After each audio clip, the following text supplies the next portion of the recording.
பெண்களுக்கு சம உரிமை, மதுவை அறவே ஒழிப்போம், இளைஞர்களுக்கு வேலை வாய்ப்பு என்ற உயர்ந்த கொள்கைகளோடு செயல்படும் இந்திய ஜனநாயக கட்சியில் உயர்மிகு உறுப்பினராக அழைக்கிறார் பாரிவேந்தர். அழையுங்கள் 9994779955.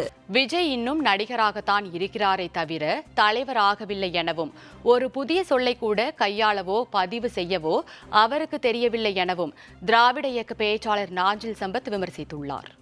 விஜய் இன்னும் நடிகராகத்தான் இருக்கிறாரே தவிர இன்னும் தலைவராகவில்லை. எந்த தரவும் இல்லாமல் தாண்டி குதிக்கிறார்.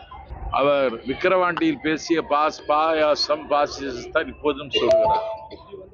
ஒரு புதிய சொல்லை கூட கையாளவோ பதிவு செய்யவோ அவருக்கு தெரியவில்லை. மும்மொழி கொள்கை பிரச்சனையில் இருமொழி கொள்கைதான் என்று தமிழ்நாடு சட்டமன்றத்தில் தீர்மானம் கொண்டு வந்தவர் அறிஞர் அண்ணா. இருமொழி கொள்கை அமலில் இருக்கிறவரை தமிழ்நாட்டில் நான் தான் முதலமைச்சர், அண்ணாதுரை தான் முதலமைச்சர் என்று அண்ணா சொன்னார்.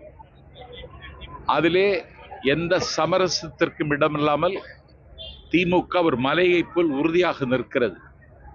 இந்த உறுதியை பாராட்டி இருக்க வேண்டும் தம்பி விஜய்.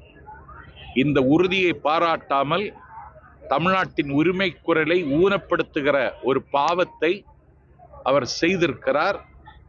இதற்கு வருகிற நாட்களில் அதற்குரிய பதிலை எங்களிடமிருந்து அவர் எதிர்பார்க்க வேண்டிய நாள் வரும்.